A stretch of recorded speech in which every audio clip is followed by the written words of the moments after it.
जिस व्यक्ति के बारे में आप सोच रहे हैं, उनकी ऊर्जा आपके लिए क्या संकेत दे रही है?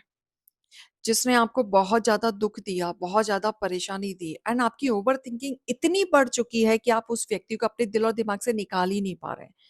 आप इतने नेगेटिव पर्सन से, नार्सिसिस्ट से अलग होना चाहते हैं, दिमाग से निकालना चाहते हैं बट निकाल नहीं पा रहे हैं। आप ये लगा लो आप अभी भी जुड़े हुए हैं उनके साथ। हालाँकि उनके काले करतूतों को भी जानते हुए भी, फिर भी आप उनके साथ खड़ा होना चाहते हैं, आपका दिल गवाही नहीं देता।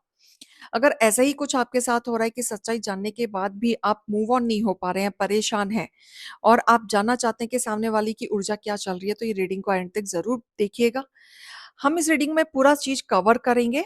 जय श्री कृष्णा, राधे-राधे। आप सभी कैसे हैं? आशा करती हूँ आप सभी अच्छे होंगे, तंदुरुस्त होंगे, स्वस्थ होंगे। आज मैं आपके सामने फिर से एक रीडिंग के साथ आई हूँ। रीडिंग में इतना ही कहूँगी, जितना रेज़ोनेट होता है उतना लीजिएगा, बाकी दूसरों के लिए छोड़ दीजिएगा। किसी को पर्सनली कंसल्टेशन लेना है, उसके लिए आप डिस्कशन नंबर लेके सिर्फ़ और सिर्फ़ व्हाट्सएप करें, कॉल्स को अवॉइड करें। फेक अकाउंट से बच के रहना है, एक ही नंबर से बातें होंगी, वो नंबर है 8877551171। इस नंबर के अलावा कहीं से भी कोई भी आपको अप्रोच करता है, बेझिझक आप उन्हें ब्लॉक करें। सो आज की रीडिंग में देखेंगे क्या गाइडेंस, क्या मोटिवेशन आ रहा है। ओम नमः शिवाय, ओम नमः शिवाय, ओम नमः शिवाय, ओम नमः शिवाय, ओम नमः शिवाय।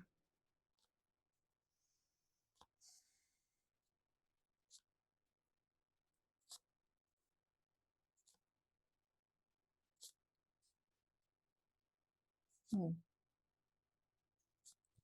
देखो, आप अभी भी ना इमोशंस में जुड़े हुए हो, इतना धोखा देने के बाद भी।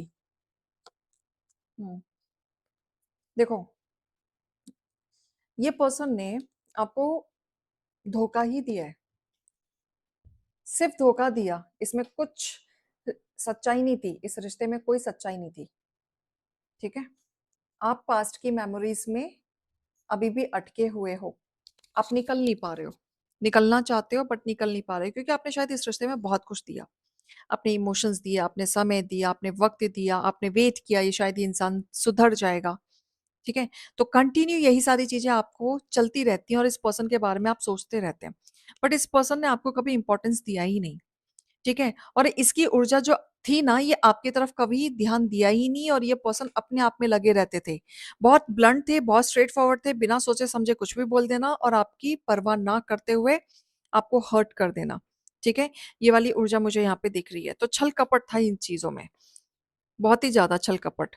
तो आप ओवरथिंकिंग बहुत करते हैं इस पर्सन के बारे में। आपके अंदर एक होप रहती थी, काश ये अभी भी बदल जाए, काश कुछ ऐसा हो जाए कि सच्चाई ही आ जाए सबके सामने। हो सकता है ये पर्सन ने कुछ ऐसा किया हो कि आपको गलत ठहरा दिया क्योंकि ये टॉक्सिक तो था ही ये पर्सन। तो आपकी जो ओवरथिंकिंग है ना एक इसलिए भी बंद नहीं हो रही क्योंकि आप अंदर से ना अनसैटिस्फाइड हैं। क्योंकि इस पर्सन ने बहुत चालाकी से आपके ऊपर भी इल्ज़ाम लगाए हैं और खुद अपना साफ-सुथरा दिख के ये इंसान निकला है। ठीक है? टॉक्सिक था ये पर्सन। इसके हिसाब से चीज़ें होनी चाहिए नहीं तो ये पागलपंती पे भी आ जाता है ये पर्सन। ठीक है? इस वजह से भी आपकी ओवरथिंकिंग बंद नहीं हो रही है। और इनकी ऊर्जा जो है ना बहुत ही नेगेटिव और नार्सिसिस्ट वाली ही रही है। इनसे निकलना ही आपके लिए फ़ायदेमंद है। अगर आप इनके बारे में रेगुलर सोचेंगे, तो आप अपनी एनर्जी को ड्रेन आउट करेंगे और हमेशा अपने इमोशन से खेलते ही रहेंगे, डिप्रेशन में भी जा सकते हैं। ठीक है? तो ये थोड़ा-सा आपको अपने आप को बचाव करना है। देखो इनको भड़काने वाले लोग भी हैं। आपके ही घर के कोई 3 लोग हैं, जो इनको भड़काने वाले लोग हैं, जो आपके खिलाफ षड्यंत्र रचते हैं। और साथ में षड्यंत्र तो रचते ही हैं, हमेशा प्लानिंग प्लॉटिंग रहती है कि आपको कैसे परेशानी दी जाए।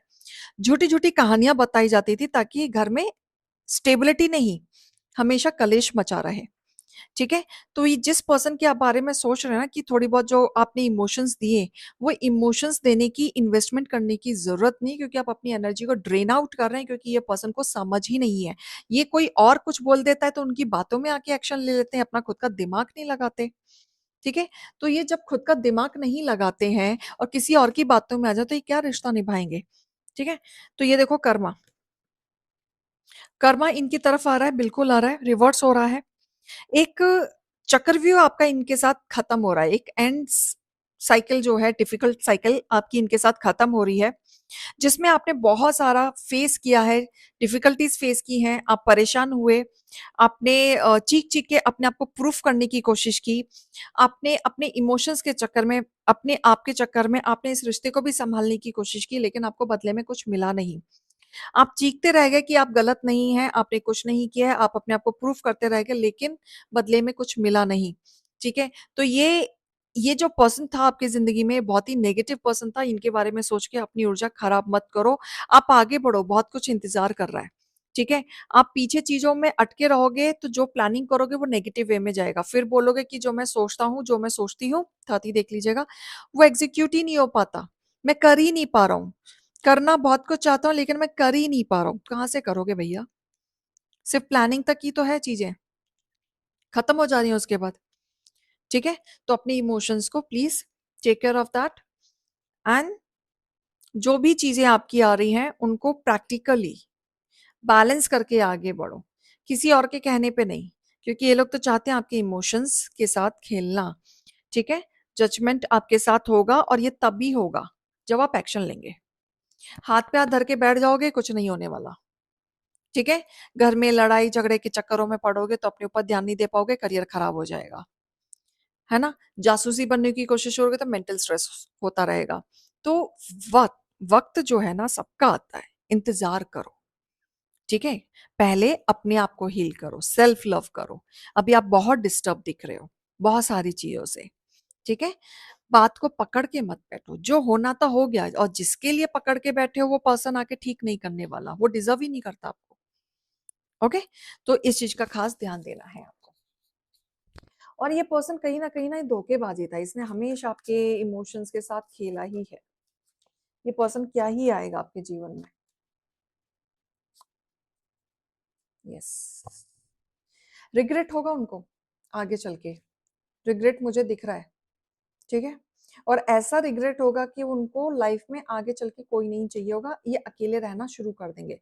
इनको अपना मिस्टेक याद आएगा, बहुत अच्छे से याद आएगा, और विश करेंगे, ऐसा विश करेंगे कि चीजें ठीक हो जाएं, पहले जैसी हो जाएं, लेकिन इनकी हरकतें ऐसी है ना कि पहले जैसी चीजें ठीक नहीं होंगी, क्योंकि आप आगे बढ़ चुके होंगे। इनको अपनी मिस्टेक याद आएंगी, जो इन्होंने किया, ठीक है, जो इन्होंने गलती की, वो इनको इनका मिस्टेक याद आएगा, बट तब तक बहुत लेट हो चुका होगा, आप आगे बढ़ चुके होंगे, मूव ऑन कर चुके होंगे। देखो कान्हा जी आए, कान्हा जी कहते हैं कि तुमको जितना करना था ना तुम कर चुके, तुमको जितना डेडिकेशन से देना था तुम दे चुके, तुमने बहुत किया है, अनकंडीशनल लव दिया सामने वाले को, तुमने स्पिरिचुअल गाइडेंस को, पाथ को याद में रखते हुए, सही गलत का सोचते हुए हमेशा सही का साथ दिया। गॉसिपिंग का पार्ट आप बने नहीं, तो आपके साथ गलत नहीं हो सकता। तो मैं हूं, कान्हा है, ठीक है? जीसस कह रहे हैं कि तुम आगे बढ़ो, माफ करके आगे बढ़ो, जिसने जो किया है हिसाब होगा, उसके साथ होगा, तुम्हें घबराने की जरूरत नहीं है। तुम अपना पाथ को मत भटकाओ, आगे बढ़ो। पॉसिबल है, इम्पॉसिबल नहीं है। तो ये जो टाइम चल रहा है ना, ये हीलिंग का चल रहा है, अपने आप को हील करो अगर नहीं कर पा रहे तो, ठीक है? आपको सब कुछ पता है आगे क्या होगा, बट आप देखना नहीं चाहते। जब आप देखना नहीं चाहते तो वहां रास्ता भटक जाते, क्योंकि आपका साइकिक आपको बताता है कि something is wrong and something is not. तो जब वो चीजें बोल रहा है और जब ये चीजें आपको पता चल रही है, आपकी साइकिक बता रही है कि that person is not good for you, और इस पर्सन की वजह से आपकी जिंदगी झंड हो रखी है, तो वो डिजर्व नहीं करता कि आप सोचें उसके बारे में भी, राइट?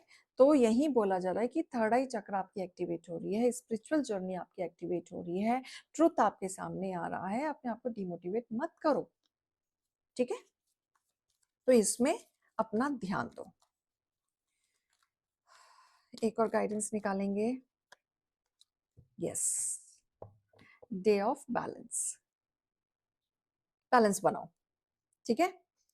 ट्रुथ आपके सामने है, और जहां आपको लग रहा है कि सच सामने कब आएगा, अभी क्यों नहीं आ रहा है, लेट क्यों आ रहा है, मैं तो वेट कर रहा हूँ या कर रही हूँ, सच आए, इनके मुंह पे तमाचा पड़े, फेयरनेस होगा। आप बस अपने काम में फोकस्ड हो जाओ, अपनी एनर्जी को डिस्टर्ब मत करो, अपनी डिग्निटी को डाउन मत करो। That is important. ठीक है, और नेगेटिव लोगों को इग्नोर कर दो, बस ब्लेम करना बंद कर दो कि तूने ऐसा किया, तूने ऐसा किया, तूने ऐसा किया। तुम्हें पता है ना तुम्हारे साथ क्या हुआ है, बस बाकी ऊपर वाले को पता है, हिसाब होगा, बिल्कुल होगा। ठीक है, लेपिस लाजुली पहन सकते हैं, ब्लू और व्हाइट कलर को आप फॉलो कर सकते हैं। ठीक है, देखो ritual, speak honestly to someone और write your truth in a journal. Okay, तो आप लिखना शुरू करो, ये रिचुअल आप कर सकते हो। अफर्मेशन आप बोल सकते हो, I act with fairness, clarity and balance. ठीक है, ये चीज भी आप कर सकते हो, ये आपको हेल्प करेगा। कॉन्फ्लिक्ट से बचना है, जो नीच होते हैं वो कॉन्फ्लिक्ट में पड़ते हैं। ठीक है, आप पढ़े लिखे हो, समझदार हो, नीच नहीं बनना है हमको। ठीक है, अपनी डिग्निटी मेंटेन करके चलना है। क्लियर? तो ये रीडिंग और गाइडेंस को लीजिएगा, अभी मैं चलती हूँ। राधे राधे।